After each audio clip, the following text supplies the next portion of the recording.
د مانځه دپاره په زبان سره نیت ویل ضروری دی او کنه صرف په زړه کې نیت کول کافی دی؟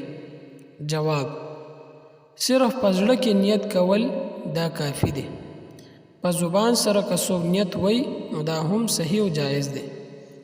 البته ضروری او لازم نه دی چې په زبان سره به خامخا دغه نیت وی.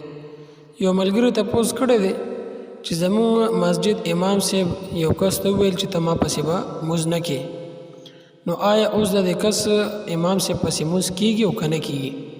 څه حکم دی؟